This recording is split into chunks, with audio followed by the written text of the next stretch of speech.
Today's video is sponsored by Care of. Hi, Clay. It's me, LaPaRuza, and welcome back to Hot or Hot. And today we'll be reviewing the penultimate episode of RuPaul's Drag Race Season 16, in which all of our eliminated queens returns not for a reunion or one final runway, but a lip-sync LaLaPaRuza Smackdown for the title of She Done Already Had Herses and $50,000. So we'll be breaking down and evaluating each lip-sync as I saw it, plus discussing a little conspiracy and rigomoris regarding the setup of this Smackdown and how everything shook out in the semi-final section. We've got 9 lip-syncs to go through, including a 3-way, so let's get started. Round 1 starts off with Bruno pulling Dawn's ball from the ball chamber, which means for her opponent, Dawn gets to choose from the entire rest of the eliminated cast members. And from them, she chooses a mandatory meeting because she wants to do a fun song, and she figures Amanda will choose a fun song. And of the 8 possible song selections, Amanda chooses Damage by Danity Kane, which Dawn seems really happy about. But I didn't see her same level of excitement that she had in the confessionals for this song transfer into her onstage performance. I think part of that is the general mismatch in how Dawn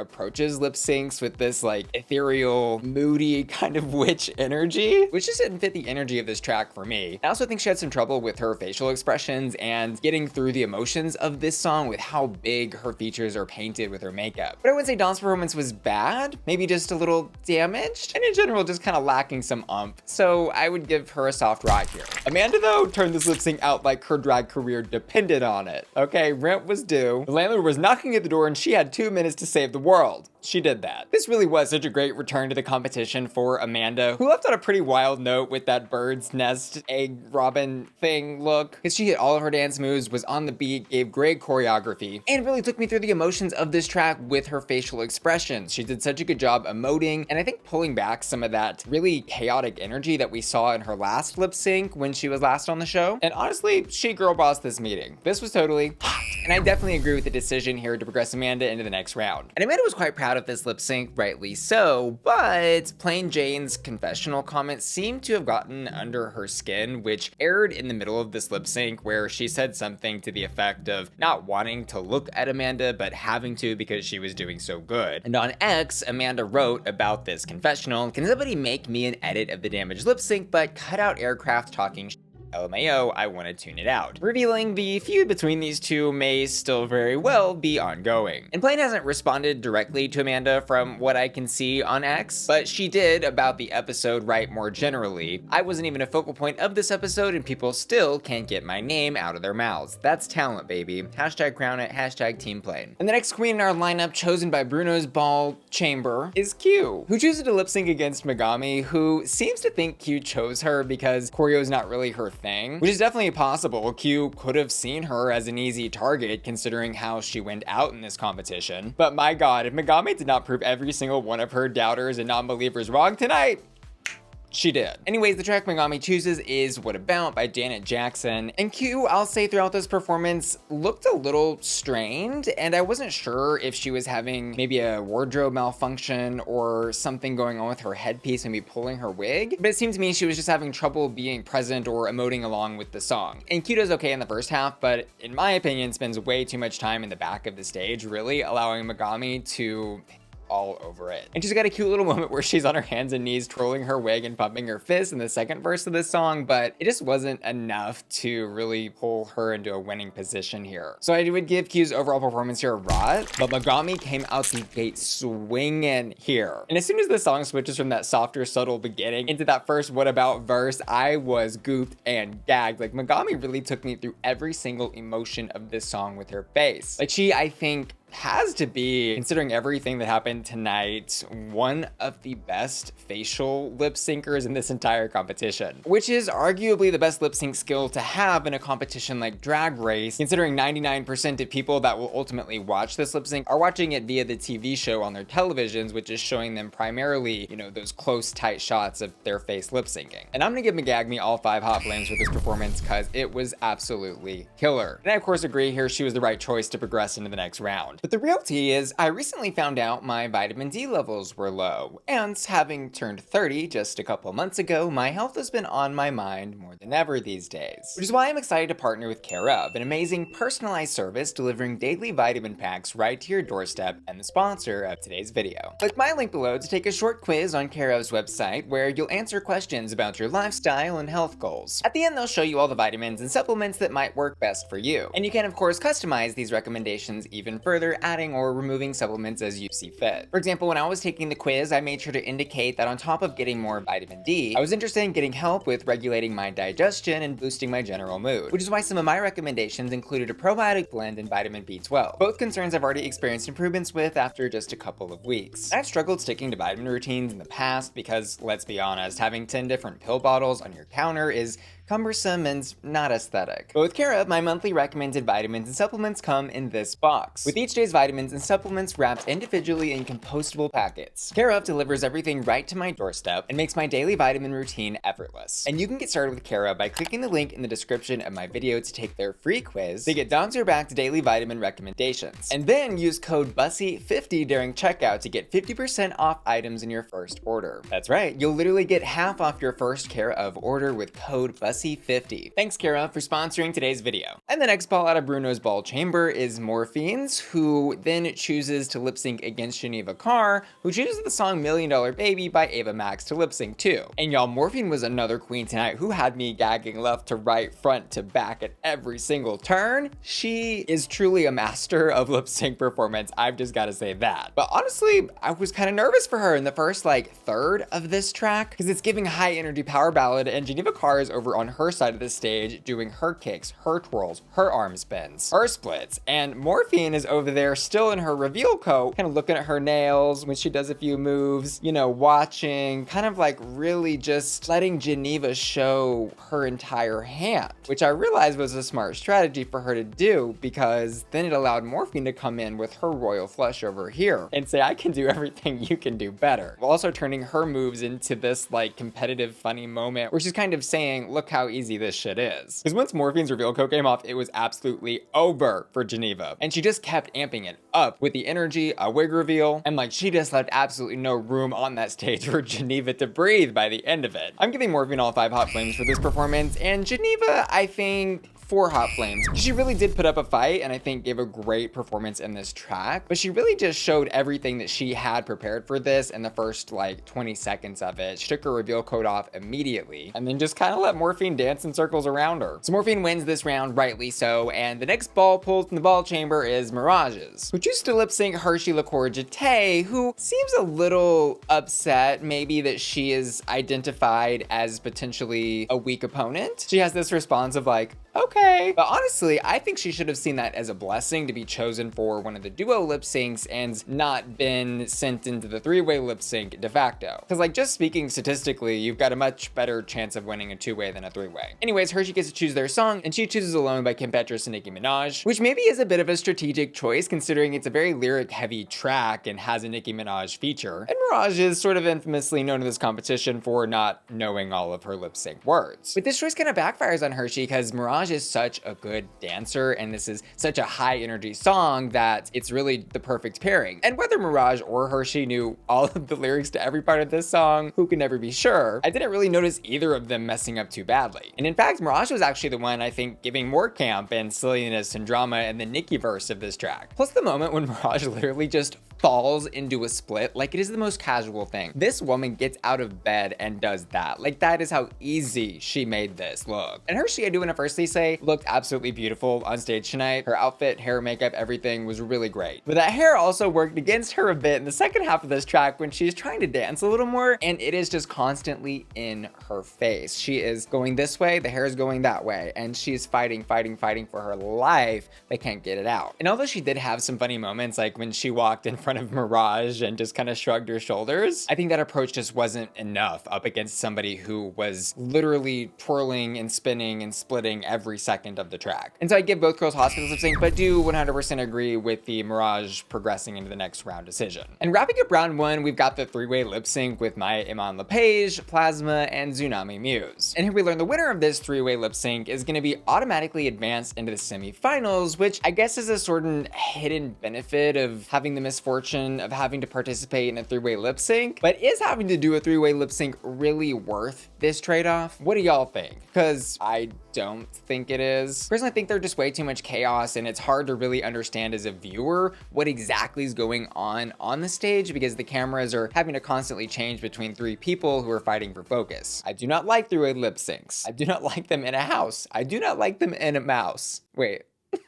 No, I do not like them in a house. I do not like them with a mouse, or in a mouse for that matter. Anyway, since all three of our remaining queens are lip syncing here, they do draw a ball to see who gets to choose the song, and it's Mhi'ya's, and she chooses Milkshake. And I've got to say, for all the complaining that I just did about three-way lip sync did gag me a little bit for sure. Like, I was tuned in, I was watching, I wanted to see what was going on. And in the first part of lip sync, I'm sitting there thinking Plasma absolutely has it. She is hitting the cute little instrumental cymbals in the beginning and is so on beat with all of her dance moves, and you know, she's not giving that like twerking in the club fantasy, but she is giving a high energy performance that shows she really knows the lyrics and is putting some good attitude on her moves. And Mhi'ya is like nowhere to be found in the beginning. She's just in the back of the stage kind of doing her reveal, which doesn't even get like proper camera time, and she's kind of just letting Plasma steal the spotlight. When Plasma started to lose this lip sync for me though was when she did her wig reveal, because it just didn't feel very special or like there was a reason to do this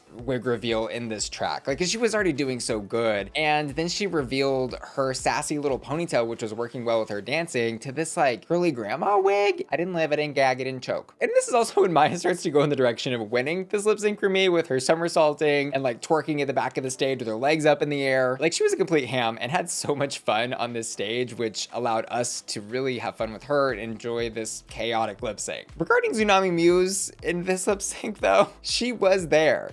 And she did lip sync, and she looked beautiful. But her performance just was not even in the running for consideration of a win here for me. So I'm gonna give her a rot, and to Plasma and Mhi'ya, hots. And I think there definitely is an argument for a Plasma win in this lip sync, but the track is Milkshake, and Mhi'ya shook her milk really, really well on that stage.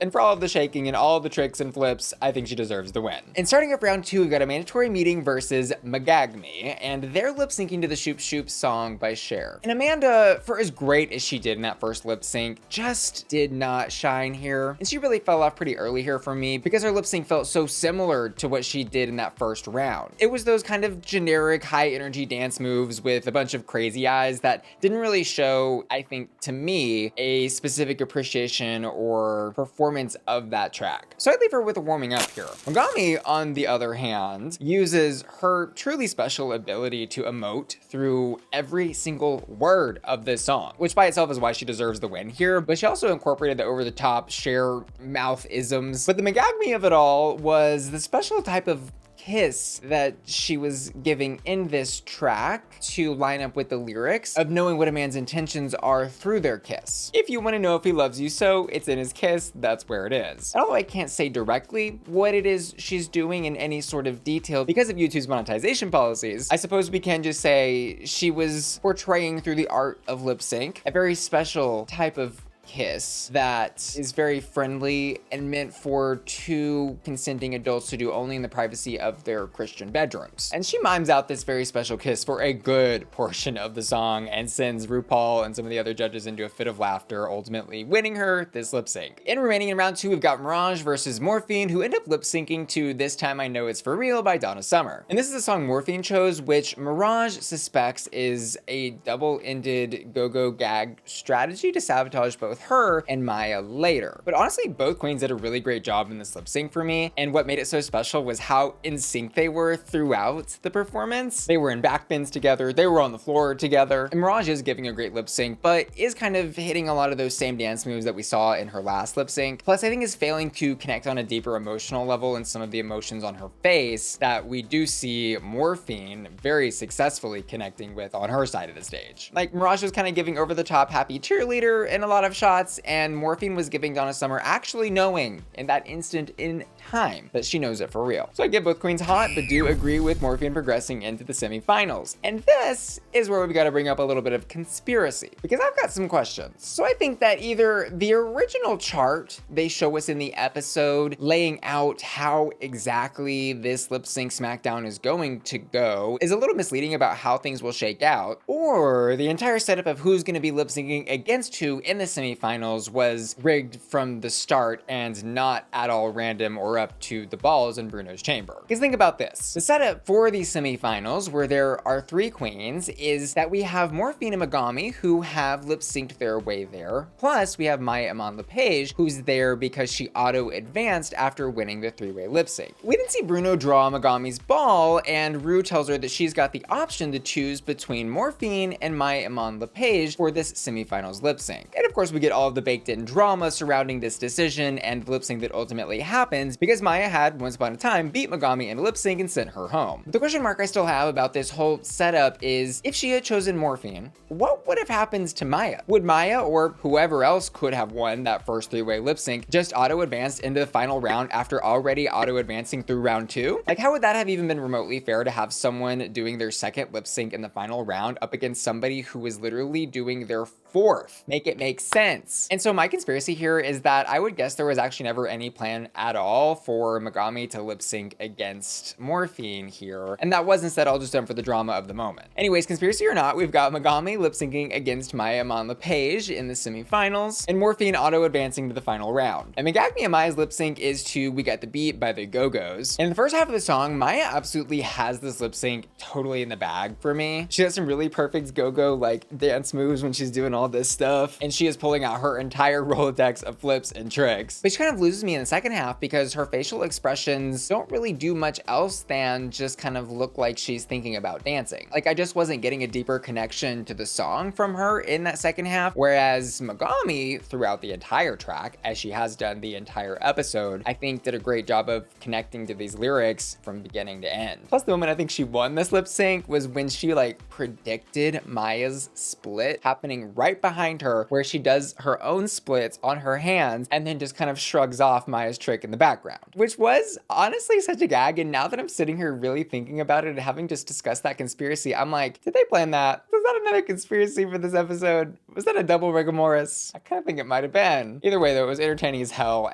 and both queens are gonna get hots from me here. But I think this was a tougher call for me to say who truly won this lip sync, because I think for TV, Megami definitely would get a win from me, but on an actual stage, like if I were in a crowd and I can't see the close-up of their faces emoting and connecting with the song, maybe I would have thought Mhi'ya would have won with all her tricks. Because even most of the girls in the workroom do end up thinking Mhi'ya won the lip sync, and they were probably watching this from a more non-biased point of view with less direct, obvious cuts to one queen or the other. But I would love to know who y'all thought won in the comments below. And finally, in our final round of the lip sync Smackdown for the title of She Had Already Had Hers, as we've got Megami and Morphine. And they get to lip sync to Gonna Make You Sweat, Everybody Dance Now. And honestly, these two absolutely tore this lip sync up too. Megami was giving lots of camp and comedy, especially when she pulls out her little hand puppet with the googly eyes that gets to do the rap verse early on in the track. I thought that was just so stupid and smart of her to do, because A, everybody loves puppets, and B, it was one of the more creative and unique things I think we've ever seen pulled out as a stunt in a lip sync. And while the puppet is doing some of the rapping, she is over there doing lots of facial choreography still, and then like trying to get the puppet to stop and dancing. Like, she really just thought through every part of every lip sync, and it was clear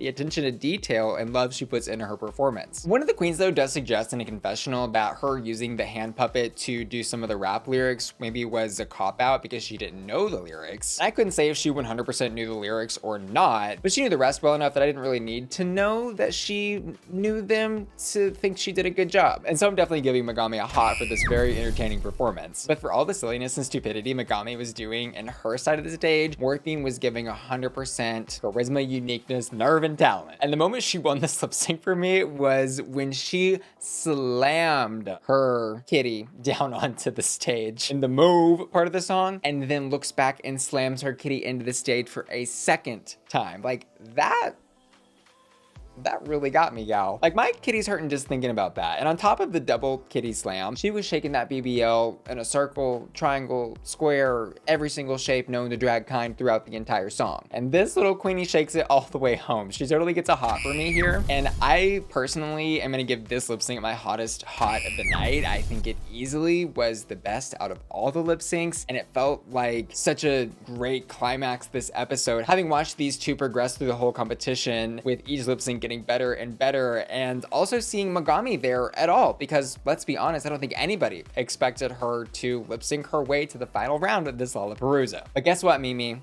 She did. But it was no coincidence Megami did so well in this LaLaPaRuza. She revealed on X, the platform formerly known as Twitter, that she masterminded the entire thing and planned for every possibility. She wrote, "I picked Janet because I knew Q had her reveal and would not use it in a song about abuse. I perform that Cher song all the time, and I knew I could make it funny and can't be against anyone. I knew Mhi'ya hated that Go-Go song and we had a stronger storyline together. I brought the hand puppet thing just because I knew I couldn't outdance Morphine, so I went for funny. And baby, after lip syncing 4 times in a row, I was exhausted, but I'm so proud of myself." And so to both Megami and Morphine, I just have to extend a congratulations and thank you for such an entertaining LaLaPaRuza. Like, y'all and everyone else killed it. And I do think Morphine 100% deserved this win. It felt really satisfying to see her clinch that. And as to what she says she's gonna spend her $50,000 cash prize on, well, potentially more BBLs. So again, congrats to Morphine for a well-deserved win here. As for final thoughts on this episode, I've just gotta say, I loved this episode. It was so entertaining.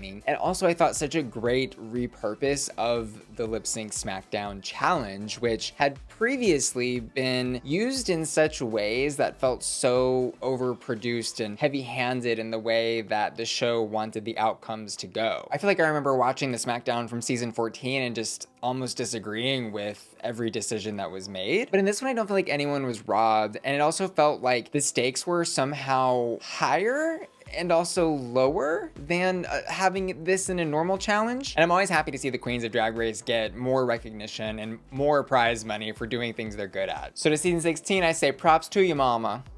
Props to you, mama. And finally, I did also ask my patrons to vote on their hottest hot, and for their hottest lip sync of the night, they've chosen Megami versus Morphine. And I just want to give an extra special thanks to Karr, the sponsor of today's video, who's making it easier than ever to take care of your health by sticking to a daily vitamin routine. Don't forget to click my link below to take their quiz and use code BUSSY50 to get 50% off your first Karr order. And finally, I want to give an extra special shout out to Ashley Brungart, Felicia, Laura, Matthew Burns, Steven, Topher, and Will and Tanner, who are all supporting me my Bussy Queen Collector tier over at patreon.com. See y'all later. Love ya. Bye.